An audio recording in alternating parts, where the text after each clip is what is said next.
Nós começamos no capítulo de hoje, praticamente uma outra história, do livro de Atos, que começa agora a evidenciar o ministério de Paulo. Aqui até o momento conhecido como Saulo, nós vimos no capítulo último, capítulo que nós lemos, quando apedrejaram Estevão no capítulo 7, ele estava ali. O texto chama de jovem. Ele presencia o acontecimento do apedrejamento de Estevão, ele é conivente com aquilo, ele gosta da atitude, ele acha que é válido aquilo, e como ele era muito, digamos assim, zeloso pela lei, cuidadoso nos princípios, e não crendo ainda no Evangelho, ele achou que aquilo fosse uma coisa muito boa. E ele então achou por bem se oferecer para ajudar. Eu quero impedir que esses homens avancem com esse Evangelho, eu quero impedir que eles preguem esse Cristo, eu quero participar disso, eu quero ajudar a aprendê-los. E ele então pediu carta aos principais sacerdotes, pediu, como diz assim, recomendações, pediu uma credencial para ele poder sair por aí arrancando homens e mulheres que falassem no nome de Jesus e os levassem presos para Jerusalém. Então ele se tornou agora oficialmente um combatente do Evangelho, alguém que tinha toda a autoridade das principais autoridades religiosa para prender os crentes que tivessem qualquer participação na pregação do Evangelho.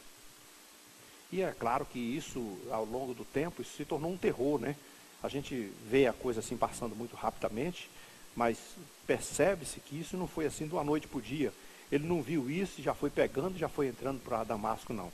Ele já havia se tornado conhecido dos crentes, ele já havia torturado alguns crentes, prendido alguns, ele já havia se tornado um verdadeiro perseguidor, tanto que já era conhecido em todos os lugares por onde alguém já ouvia falar. Ananias estava lá em Damasco e já sabia que ele era uma pessoa que perseguia o Evangelho e que continuaria com toda a força para atacar os crentes. E aí então ele, nesse contexto, ele diz: agora eu quero ir para Damasco, eu quero ir para lá, eu vou para lá onde tiver crente. Por quê? Os discípulos se dispersaram, todos eles fugiram por causa da perseguição a partir do momento que Estevão foi apedrejado. Então espalhou-se, com exceção dos apóstolos, que nós vimos semana passada, espalhou-se todos os discípulos pelas regiões vizinhas, uns para mais perto, outros para mais longe, mas todo mundo fugindo daquela situação, porque agora estavam sendo perseguidos. E lá em Damasco tinha crente. E Saulo queria o quê? Eu vou para lá, onde eu achar um crente, onde eu achar alguém pregando esse nome, eu quero colocá-lo na prisão. Só que nessa trajetória, nessa caminhada, a gente vai conseguir vislumbrar aqui o encontro que ele tem com Jesus. E olha só a estratégia de Jesus. Jesus tem assim uma maneira muito especial, porque Paulo aqui é como um animal indomável, como um animal selvagem. É um sujeito que tem todo o zelo, está fazendo tudo, ele tem certeza que está certo. Não é um sujeito mau porque está fazendo a maldade, porque é ímpio, porque é mal no seu coração, não. É porque é um sujeito zeloso, pensa que está fazendo a coisa mais certa do mundo, está fazendo no nome de Deus, dizendo: não vou permitir que alguém faça isso com a lei, eu vou fazer, vou arrancar e vou prendê-lo. E Jesus usa estratégia com ele. Qual a estratégia? Ele vai andando ou cavalgando, ou montado numa carruagem, ou numa carroça, num cavalo, sei lá. Mas ele ia em viagem para Damasco, e a Bíblia diz que um clarão de luz bem intenso ao redor dele o jogou por terra. E então, imagine que isso é um susto, O sujeito vai... Vamos imaginar que fosse de dia, e o cara tem um clarão mais forte do que o dia que ele está lá. E se fosse de noite, esse clarão fica mais intenso ainda. Eu sei que ele está no chão, caído, e atônito, sem saber o que dizer, e ao mesmo tempo ele está ouvindo vozes, nitidamente, chamando o seu nome, perguntando: Saulo, Saulo, por que tu me persegues? E aí você imagina o seguinte: quando um sujeito está numa guerra, naqueles tempos antigos, em qualquer batalha, quando o sujeito perde a guerra, ele se tornaria automaticamente escravo daquele que venceu a guerra. Se você vai lutar em uma batalha e de repente você é derrotado, aquele sujeito que te derrotou agora é teu senhor. Saulo ia com toda a fúria atacar quem ele nem sabia quem era. E de repente, quando ele está no chão, o Senhor pergunta assim: Saulo, Saulo, por que tu me persegues? E veja só onde ele caiu. Ele já caiu rendido, já caiu derrotado, já caiu sem nenhuma autoridade. Por isso que ele perguntou: quem és tu, Senhor? Porque agora eu já estou aqui numa posição que não me dá força mais para reagir a isso aí. E Jesus se identifica: sou Jesus a quem tu persegues. E olha só. Sou Jesus a quem tu persegues. Mas levanta-te e entra na cidade, e lá na cidade você vai descobrir o que é que tem que fazer. E os seus companheiros de viagem também ouviram aquele barulho, ouviram a voz, não viram nada, ninguém viu nada, só acontecimento. Ficou todo mundo mudo, sem saber o que estava acontecendo. Meu Deus, o que é isso? Mas quando ele se levantou, ele não enxergava. Por quê? Porque Deus queria deixá-lo numa condição de dizer assim: eu agora estou derrotado. Sabe que quando você é muito arrogante, quando você está muito por cima, uma das coisas que Deus faz para baixar a sua crista é colocar você numa condição que você não tem como reagir. E então aquele valentão, corajoso, gigante, poderoso, agora se viu completamente inerte, dependendo dos outros. Você lembra que um dia desse nós falamos sobre o Eliseu, né, no Carmelo, quando os sírios chegaram com toda a fúria, procurando por ele. Ele diz: não, vocês estão no lugar errado, Senhor, cega eles todos. Todos cegos ficaram totalmente vulneráveis. A cegueira torna o homem vulnerável. E o que Deus faz? Ele pega aquele que se orgulha e abate. Ele pega o que se humilha e exalta. Ele pega aquele que pensa que tem toda a força e faz ele descobrir que ele não tem força nenhuma. Ele faz o arrogante baixar a cabeça e dizer assim: estou derrotado. Saulo agora não tem outra alternativa, ele está completamente rendido, ele está vulnerável. Ele depende de alguém agora para conduzi-lo e levá-lo a algum lugar. Entra na cidade, alguém lá na cidade vai dizer o que você vai fazer. E então ele vai para lá cego. Imagine isso durante um dia, né? Aconteceu esse momento, nessa hora, mas tudo bem, eu já estou chegando na cidade mesmo, eu vou chegar ali, eu vou dar um jeito, vou melhorar, vou lavar os olhos, vou fazer alguma coisa. Mas o Senhor o colocou num estado de vulnerabilidade, para fazer com que ele descubra que ele não é nada. E olha, eu vou dizer uma coisa para você, isso nunca parou de acontecer. Todo mundo que se acha tal, uma hora a casa cai. O mesmo Paulo depois, lá na carta aos Romanos, no capítulo 12, naquele famoso capítulo da santificação, e apesar dos 2 primeiros versículos ser tão intenso, eu gosto muito do 3º versículo. Que o primeiro: rogo-vos, pois, pelas misericórdias de Deus, que apresenteis os corpos em sacrifício vivo, santo e tal. Mas quando chega no 3º versículo, ele diz assim: e eu agora digo uma coisa para vocês: ninguém, olha só, ninguém pense de si mesmo acima do que convém, mas pense com moderação. Ele está dizendo assim: seja modesto, ninguém se acha o tal, ninguém bata no peito, ninguém se sinta o bom, o valente, o inteligente, o poderoso, o grande, o sábio. Todo mundo precisa reconhecer Deus acima de tudo. E quando você se esquece desses princípios, pode ter certeza que um momento qualquer Deus vai parar você. E Saulo agora está parado, vulnerável, sem ter o que fazer e sem poder enxergar. E aí ele vai para lá, é levado para a casa de Judas, lá na cidade de Damasco, coincidentemente, na casa de um crente, que ele queria, por todos os meios, matá-lo. Agora ele está ali. E o mais interessante, e ele não ficou bom, não chegou lá e foi enxergando não. Ele ficou cego. 3 dias. Sabe o que faz você pensar em 3 dias? É que quando chega no final do dia, você diz assim: bom, talvez amanhã eu melhore. Aí você dorme, vou dormir, vou me acalmar, e aí quando acorda no outro dia, estou cego mesmo. Aí você vai, não é possível, aí se desespera e pede ajuda, socorre, acorda no segundo dia, estou cego mesmo. Sabe o que você está pensando agora?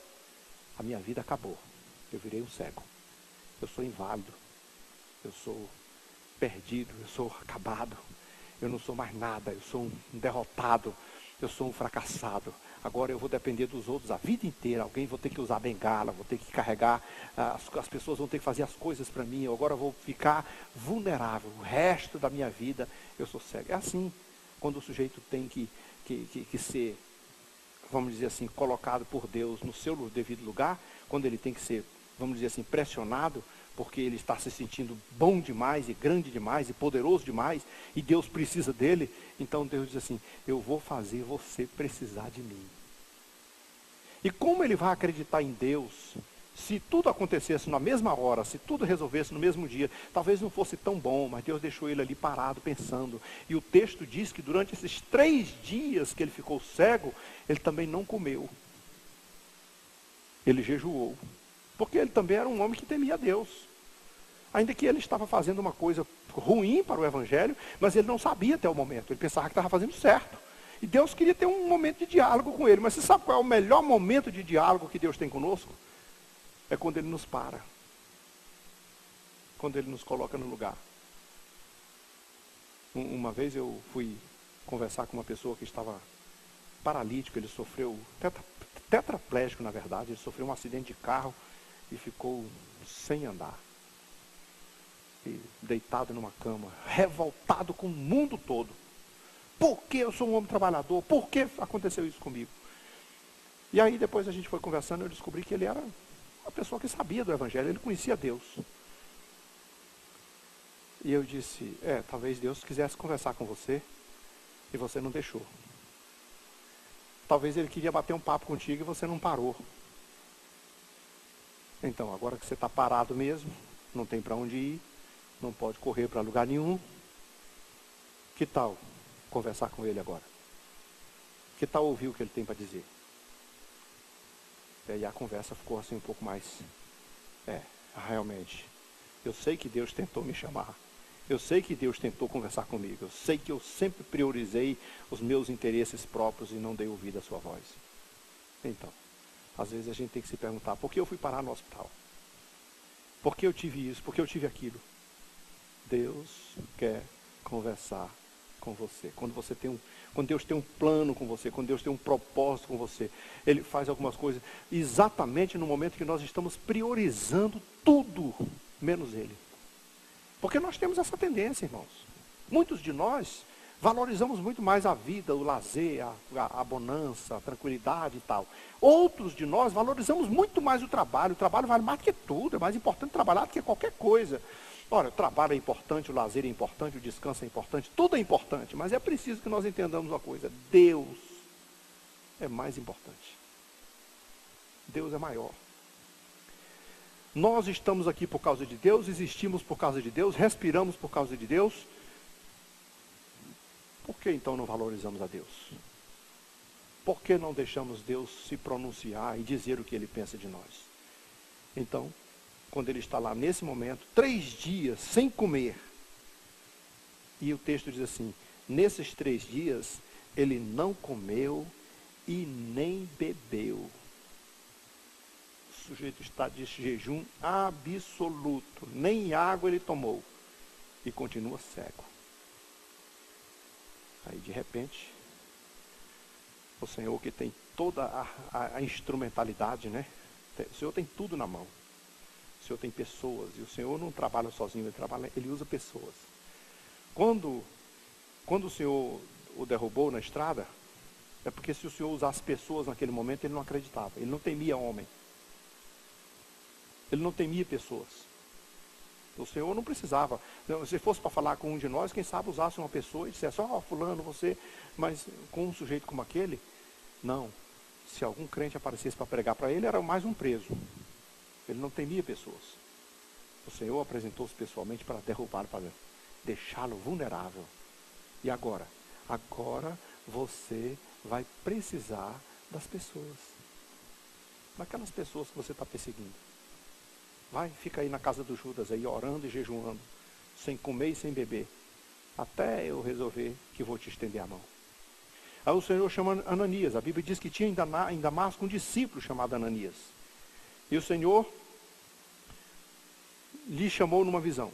Ananias, Senhor, estou aqui. Então o Senhor lhe disse, vai na casa de na rua chamada Direita, na casa de Judas, procura por Saulo, apelidado de Tarso, e ele está orando. E eu já dei uma visão para ele já viu entrar um homem chamado Ananias, ou seja, o Senhor está falando aqui, e usando acolá. Por quê? Porque se o Ananias chegasse lá, ele não ia acreditar também. Deus está tratando com um sujeito racional, com um sujeito inteligente, com um sujeito que é versado, com um sujeito que se acha, né, estudou tem a melhor estrutura intelectual. Ele só vai acreditar no milagre assim se Deus agir diretamente. Então o Senhor já deu a visão para ele. Ele está orando e ele já viu chegar um homem chamado Ananias e impor as mãos sobre ele para que ele recupere a vista. Ele está cego. A pergunta é, Ananias queria ir lá? Porque Jonas não quis, né, ir para Nínive. Foi preciso o Senhor puni-lo. Mas Ananias era mais obediente. Só que Ananias falou assim, Senhor, olha, esse cara eu conheço ele. A fama dele é muito grande. Todo mundo ouviu a respeito dele. E os males que ele tem feito aos teus santos em Jerusalém. Ele veio para aqui com autorização dos sacerdotes para nos prender. E todo mundo que invocar o teu nome, vai ser todo mundo preso. Mas o Senhor disse assim, vai, porque ele é para mim um instrumento escolhido. Eu escolhi. Então, tem um plano para ele. Ele que vai pregar o meu evangelho para os gentios e para os judeus também. E tem uma coisa que ele nem sabe ainda. Eu vou mostrar para ele como é que sofre. Ele não sabe sofrer, não. A gente vai ver o teor quando você começar a acompanhar, ou seja, a história de Paulo, as trajetórias dele por onde ele passou até o momento da sua morte. É sempre um momento de muito sofrimento. É sempre um momento de muita dor. No final da sua carreira, ele menciona os males que fez. Ele sabe por que está sofrendo. Ele fez crente sofrer. E por isso ele vai sofrer. E não é porque o Senhor é castigar, vai. Não, o Senhor diz assim, eu vou mostrar para ele o quanto vale sofrer pelo meu nome. Mas agora eu vou precisar dele. Vai ser usado, vai ser instrumento de Deus, vai ser uma bênção, vai ser um escritor de quase 13 epístolas, vai ser uma autoridade máxima no cristianismo, vai ser um nome que vai ficar na história do cristianismo por resto da vida, mas vai sofrer. E vai sofrer principalmente porque ele faz o meu povo sofrer.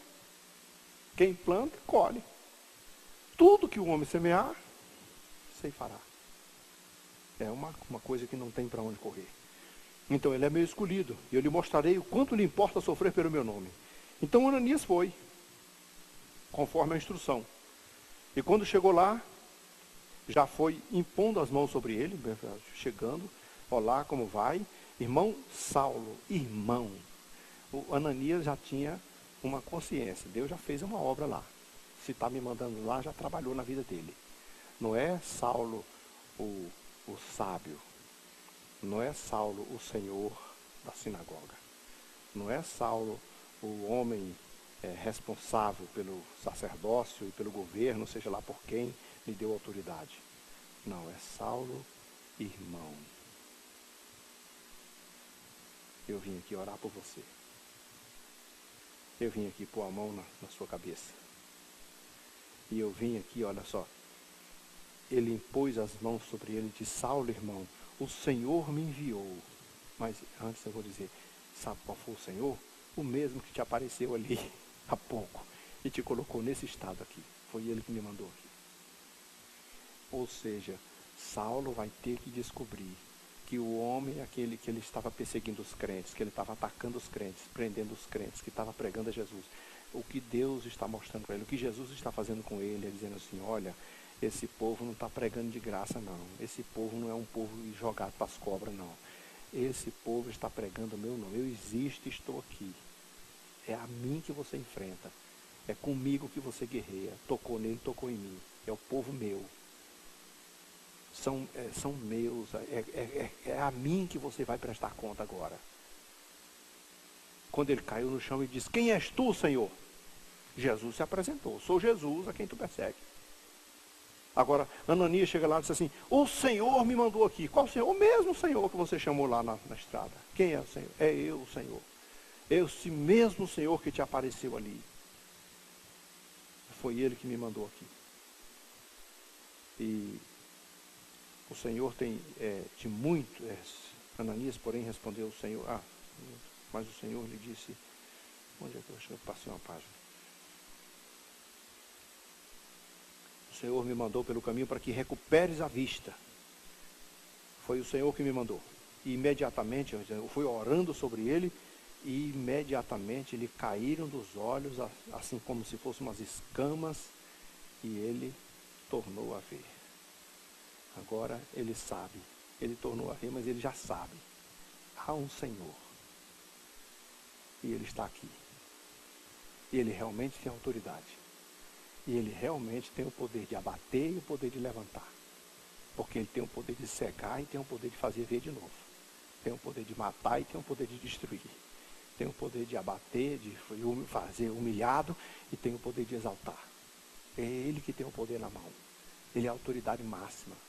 Ele está aqui. E aí o que fez? O texto diz que ele foi... o Senhor disse assim, caíram-lhe as escamas e tornou a ver. A seguir levantou-se e foi batizado. Agora ele sabe, diz assim, eu sei que eu tenho que servir a esse Senhor. O que está acontecendo aqui, de fato, é uma conversão, uma mudança de vida, de atitude. E a gente vai ver essa mudança de vida. É claro que isso não quer dizer que ele já saiu o apóstolo Paulo, não. Ele vai pagar, ele vai passar ter uma longa jornada até chegar no âmago do seu ministério. Mas aqui ele está começando a sua vida. Ele já começou dizendo assim, eu me rendo a esse Senhor. Eu reconheço que Ele é o Senhor. Eu me entrego para esse Senhor. Eu me batizo por esse Senhor. Eu confesso que eu morro agora, eu abro mão de tudo que eu era. E vou viver uma vida nova na pessoa desse Senhor que me colocou aqui. Então, depois de ter se alimentado, sentiu-se fortalecido, permaneceu em Damasco alguns dias, e aí ele resolveu botar a cara de fora. E onde eu vou? Vou sair. De repente, um homem tão tupetudo, tão intenso, tão colérico como ele, não conseguiu ficar muito tempo dentro de casa. Eu já estou bom, eu já enxergo, eu já sou uma nova criatura, eu já sou salvo. Mas é melhor você ficar por aqui por enquanto. Não, eu quero ir na sinagoga. Eu quero ir lá. E o que você vai fazer na sinagoga? Eu quero falar de Jesus para aquele povo. Eu quero anunciar que Jesus é o Cristo. Eu quero entrar lá. E logo pregava nas sinagogas a Jesus, afirmando que Jesus é o Filho de Deus. E todos os que ouviam estavam atônitos, dizendo, mas não é possível, esse camarada exterminava. Em Jerusalém, todo mundo que falava de Jesus, ele prendia, veio para cá precisamente com o fim de nos amarrar e nos levar preso, com ordem dos sacerdotes. Mas ele mais e mais se fortalecia e confundia os judeus que moravam em Damasco, demonstrando, Jesus é o Cristo. E sabe que eu fico pensando como é que Deus tem umas estratégias interessantes, como é que Jesus tem um plano interessante. Porque tem algumas coisas que acontecem na nossa vida que a gente nunca sabe o porquê. Mas eu mesmo costumo dizer que a vida é uma escola. É uma coisa que eu costumo mencionar para mim. Porque muitas coisas que se passaram na minha vida, no momento que eu menos imaginava, eu estava numa escola e não sabia. A escola da vida é que nos ensina tudo. Paulo foi preparado antes de se converter para ser esse personagem aqui. Todo o conhecimento que ele tinha, toda a experiência que ele tinha, ele agora vai ter todas as habilidades. Ele conhece a Escritura, quando o Senhor descortinou do entendimento dele, que ele abriu os olhos, ele conhecia todas, ele tinha todas as provas do mundo que Jesus era o Cristo. Então, às vezes, nós passamos por algumas coisas difíceis na vida, e a gente não sabe que está numa escola. Mas, olha, Davi passou 10 anos fugindo de Saul, correndo, se escondendo nas cavernas. Era uma escola. Moisés passou 40 anos, primeiro passou 40 anos no Egito estudando ciência, toda a ciência do Egito. A Bíblia diz que a Bíblia diz que Moisés era instruído em toda a ciência do Egito. Ou seja, tudo que os egípcios sabiam, e eu acho que em termos de conhecimento, de tecnologia, de ciência, de tudo, ninguém sabia. Os egípcios, naquele contexto, era a maior potência do mundo em termos de inteligência. Moisés era um desses caras. Deus preparou ele lá. Só que quando você faz uma escola dessa, o que você pensa? Como é que você sai de lá dessa escola? Quando você sai de lá treinado, habilitado, o sujeito sabia lutar com espada, sabia guerrear, era inteligente, era arquiteto, sabia tudo no mundo. O que ele pensa da vida? Eu sou o cara. Eu sou bom. Eu posso fazer o que eu quero. Sou da família do rei, tenho tudo que eu quero. Esse tipo de gente serve para Deus? Não. Porque essas pessoas geralmente eles não se rendem à vontade de Deus, eles querem fazer do jeito deles. Aí Deus diz, não, essa foi só a primeira escola, tem a faculdade. Isso aqui foi só o pré. Isso aqui foi só o colegial. Você tem que ir para a universidade. E essa universidade é mais poderosa ainda do que o Egito. A universidade é o deserto, meu filho. Vai lá para Midian. 40 anos de estudo. Apaga tudo que você aprendeu. Mas, meu Deus, como é que Deus trabalha de uma forma diferente, né? Apaga tudo que você aprendeu, esquece, mortifica tudo. Desmonta, desconstrói tudo que você pensa que é. E aprenda a lidar com ovelhas.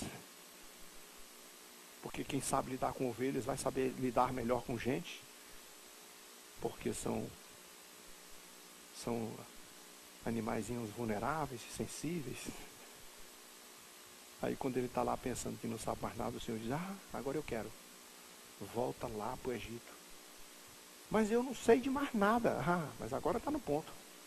Eu nem tenho mais aquela caneta de ouro. Tá aí daí. Eu nem sei mais falar. Não tenho mais nem habilidade para falar. Não é problema mais. Mas só até gago. Eu serei com a tua boca. Mas Senhor, chama meu irmão é todo jeitoso pro negócio, sabe falar bonito. Usa teu irmão de profeta se você quiser, eu quero você, porque teu irmão não passou na faculdade. Você passou.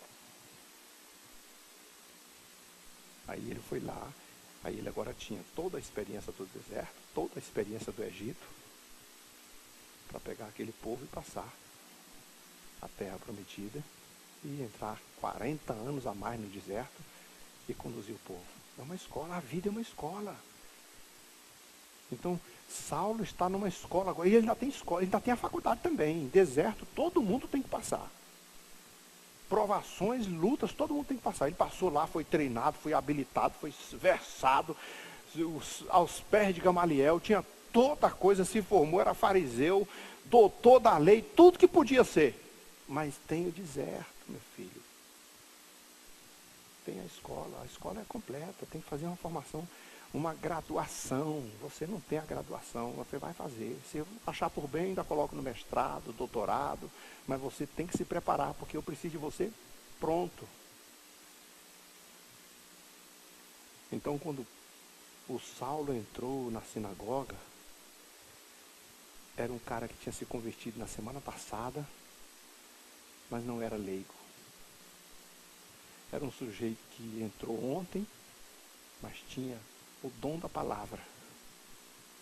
E tinha todos os argumentos e conseguia, melhor do que até os discípulos anteriores, mais veteranos, provar na Escritura Sagrada que Jesus é o Cristo. Porque ele passou pela escola. Agora, passados muitos dias, os judeus pensaram, esse sujeito é perigoso. Esse cara vai dar trabalho. Por quê? Porque ontem era do nosso lado, agora é nosso inimigo. E é um cara que conhece tudo sobre nós. Tem toda a autoridade. E é bom de Bíblia. O cara estudou muito. Ele sabe muito mais do que nós. O que nós vamos fazer? Vamos matá-lo. Vamos matá-lo, porque se nós não matarmos, ele vai fazer um estrago que não tem no mundo que segura um homem desse. O potencial dele é muito grande para ser crente. Temos que acabar com ele. Agora, a pergunta é, que não cala, quem é que acaba com o escolhido de Deus? Quem é que destrói alguém a quem Deus escolheu? Não tem jeito. É coisa, puxa de um lado, puxa do outro, mexe de um lado, puxa do outro, passa, só acontece no plano de Deus, na hora de Deus, na vontade de Deus, porque quem cuida é Deus.